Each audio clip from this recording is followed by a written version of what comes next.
there. So she taught me how to cook American food, and she taught me how to sew.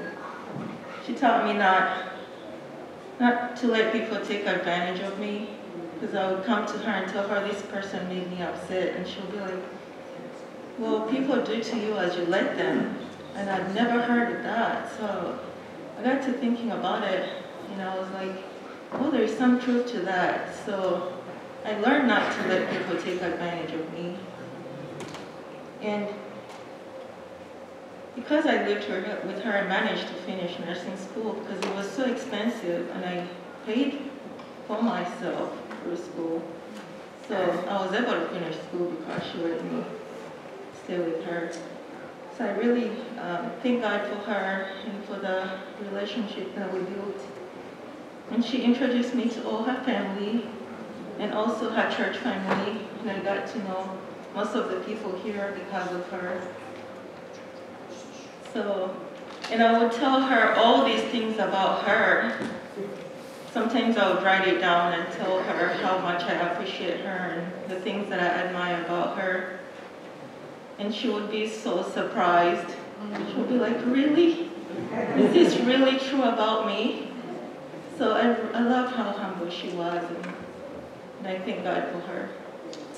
Amen.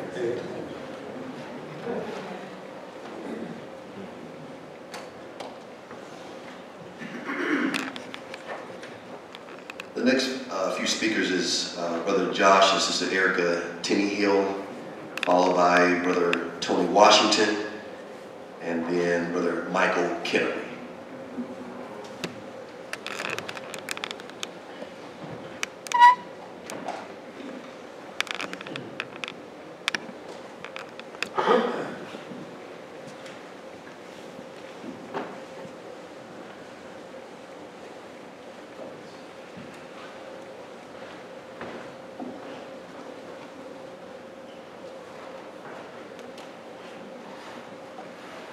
I'm going to attempt to make this short. Just a few things I do thank the Lord for Sister Shirley. She really loved my family. She took to my family. My girls love her too. I want to just a couple of stories, maybe one or two. I this one never met her brother, Bunky, I think his name is, and they call him Monkey, so naturally I call him that. She came to me in church. She said, I want you to take me to my brother. He's going to come to church. And this time, I'm thinking, they've talked, he's coming. So I take her up there, and we go there. And he's landing, and she's like, get up, let's go to church. He looked, he's like, huh? I realized then, they didn't talk. We're going to church. And he said, well, I don't have anything to go to church. She's like, why what you got on? Get up. He's looking at me. I'm like, hey, and she's going around and she get this shirt. Here, put this on. And I'm looking like, where your shoes at? He buy some shoes. And he said, now he's pleading that he don't, because, come on, we're going to church. And needless to say, he ended up coming to church. But it was just, just kind of defined Sister Shirley. I had no idea. I'm thinking he's ready and everything. He's getting there. She's like, just put this shirt on. Put this on. Put this on. And it was kind of funny to me. I was like, okay, that must be big sister there. So I left it alone. And another thing was we pretty much went out to eat just about every Sunday up until the COVID, and even sometimes during that time. We would go, and of course, her, she was famous. She couldn't see that good, very good. And we'd be sitting there, and the waitress would come by, and she'd, huh? And she's like I said, she didn't know how loud she is. And I'm trying to reach in as close as I could. And I was like, well, they got cabbage. And she said, I can't see this. What that say? And I'm trying to read, and of course, the waitress thinking it's my mother. They'll come to me afterwards, and your mother needing more water, your mother needing this and that. So I see my name on that as like an honorary son. It's kind of made me feel good. But she would like to pay all the time, and I couldn't let her do that. But she'll come and she'll go to her daughter. She'll get some money. She'll say, we're going out to eat, and I'm going to pay.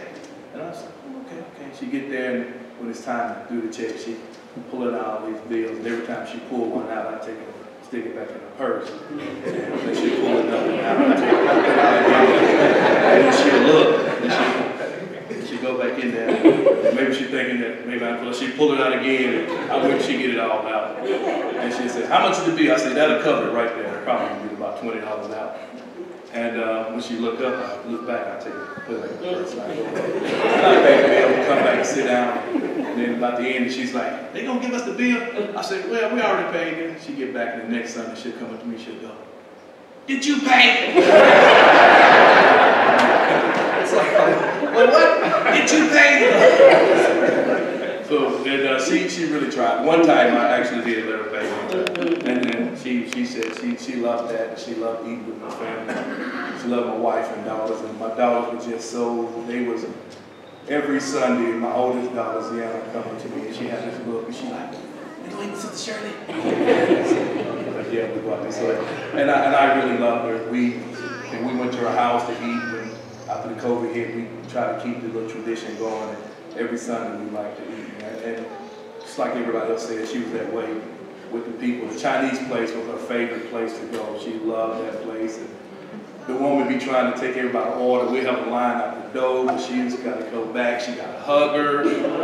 She see somebody else she wants. She hug it and everything. And she's right there. And it's like, I'm like, oh man, it's good. That was just Sister Shirley. And I really do appreciate that. I appreciate how she took to me, took to my family. From a long time, way back when I first met her, I think in 2008, she came to Talladega, Alabama. She just, I don't know, her and her sister Needy just saw something in me, and I appreciate that. And they just befriended me, and that kind of just grew over the years. And when I moved to Springfield, it's like she looked up and she was happy, and she just came to me, come on, let's go eat. And I didn't know it was going to turn into an every Sunday. Sometimes on Thursdays and Tuesdays too. I really did appreciate it. I wouldn't trade it for the world. And I'm truly going to miss it. I got the news at work, and it was, and I'm not a crier. I'm not saying you should cry. But when I got the news at work, it was hard for me to try to hold it back together. I truly love her, and I know she loved me and my family, and it was kind of hard. So she will be missed. Sister Betty, we love you, and we continue to pray for you. She was truly, everything I heard people say was true. Just to hear other people say it, it just gave me confirmation that this was really her. And, you know, I thought that hey was something she did to me. Hey! And I hear people say that's just what she said, period. It didn't matter. And we was out and the waitress walked by and said, hey! Everybody was saying, and to see her act like that, react like that, was just so, I appreciate it. All the way up to when she moved into the apartments, we was over there, and she didn't want us to go. So it was kind of hard, you know, being in fact it was sometimes a weekday, where I had to work the next day, and she would try to find something else to do. And she goes, Sister Shirley, I gotta go home. Okay. And so she found the terminals, but I really do appreciate that. I speak for my wife, so she's not up there. She really loves Sister Shirley too. And you know, it's not just the family, we consider ourselves her family too. So it's a hard thing for all of us. But we rest that we know she made it. I have no doubt in my mind that she made it to heaven. And I really, really want to see her again someday. So yeah, continue to pray for us. Amen.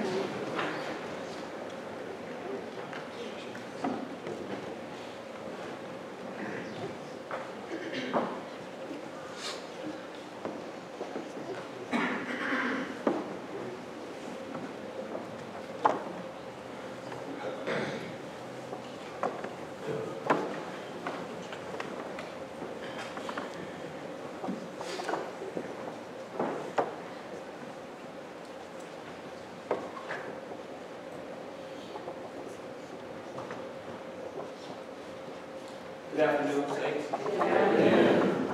Sister Betty, Brother Lamar, on behalf of Sister Rhonda and the Washington family, we want to let you know we love you guys so much.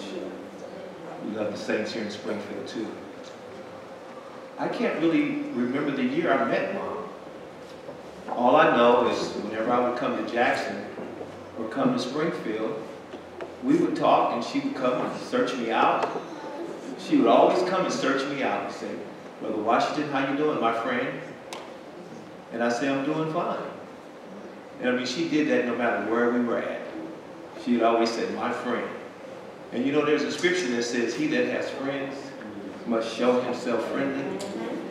And there is a friend that's sticking closer than a brother. Yes.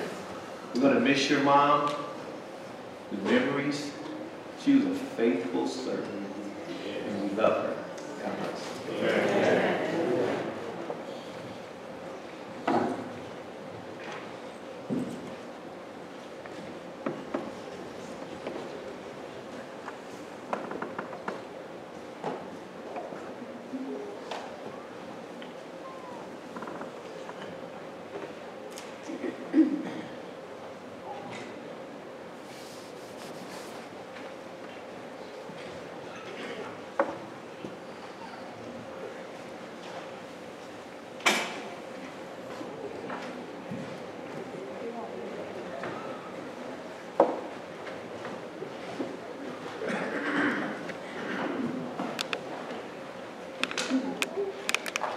Guess I'm going first. We have to explain the bedbug situation. First, I wanted to say, Aunt Shirley, with all the things everybody said she was, you know, the things that were mentioned, she was generous with her resources, talents, and time. She was saved, and she loved being saved. She was a soul winner. She prayed constantly and requested prayer for her siblings. And that was her sole burden, that they be saved. And she was a seamstress. She taught me how to line a blazer. That was a difficult task. So that was all the memories everybody is sharing. You know, we can duplicate those. But the bedbug situation, Michael would call her, and it'd be maybe 1 o'clock or 2 o'clock in the afternoon. He was like, Aunt Shirley? She said, huh? He's like, what you doing? I'm sleeping. He's like, what you doing sleeping at 1 o'clock in the afternoon? And she laughed. She's like, well, I was up all night sewing till about 3 o'clock in the morning. So he said, you old bed bug. So he called her a bed bug. And from that point on, every time we saw her, we were bed bugs. You old bed bug, she said. You could not greet her without her coming up to you and saying we were bed bugs. And she would tease you if you had on the color brown.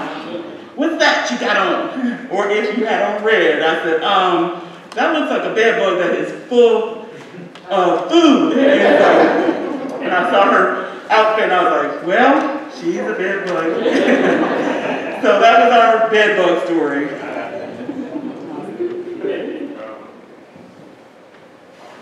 I also am thankful for Sister Shirley, of course my mom's sister, but I go back a little farther and I can remember we'd be home and Aunt Shirley would come over and somebody said, there comes Aunt Shirley. Well, Aunt Shirley was a prankster, you know, so when we found out that Aunt Shirley was there, we'd run, hide under the bed. And she'd start talking, yeah, Pat, how's this? And after a while she'd say, where the kids, Pat? And Mom wouldn't say anything. She said, they're hiding, aren't they? So she said, I'm going to find them. And up the stairs she'd come, and we'd be hiding under, and she'd catch us. There you are! And so her hands were kind of short. She'd reach back and trying to grab us, and I'd be hanging on to that bed slab for dear life into the rail. She'd say, get out, come on out here. I knew you were hiding, you know. But and then she would, you know, then she, you know, then after a while, Aunt Shirley got saved. And I can remember, she said, I was over her house and she said, yeah, I'm saved now. And she began to tell me about, she was driving, she liked sports cars. She had a sports car, a Nova, Chevy Nova. She said, Mike, she said, I was driving that car so fast down 68 that the oil cap blew off under the hood. So much air coming in that thing, she run over 120 miles an hour. And she said the oil cap blew off. She says, so I have to get a new one. You know, that was right after she got saved. But that was the after, you know, and she, you know, and Shirley was you know, I really began to like Aunt Shirley after that, because I was kind of scared of her before. But after she got saved, I saw a change in her, and she would always request prayer for her siblings. She sat right there behind where Kevin's sitting, and said, she would raise her hand and say, remember my siblings, a lot of times. And so, you know, the Bible says, remember now thy Creator, Ecclesiastes 12:1, in the days of thy youth. And then Shirley was in her 30s when she got saved. She said, before the evil day comes, too much stuff in your mind. But then Shirley got, you know, in another time, trying to keep it, we were next door. And then Shirley made a poor judgment on something, and we that's part of life. But I explained to Shirley what happened. She said, I'm sorry. She said, I should have done that different. She said, I'm sorry. She could have said, kid, get out of my face and leave me alone. But she didn't. And that gave me more respect for Aunt Shirley. People nowadays don't say, I'm sorry, please forgive me. That is such a far-fetched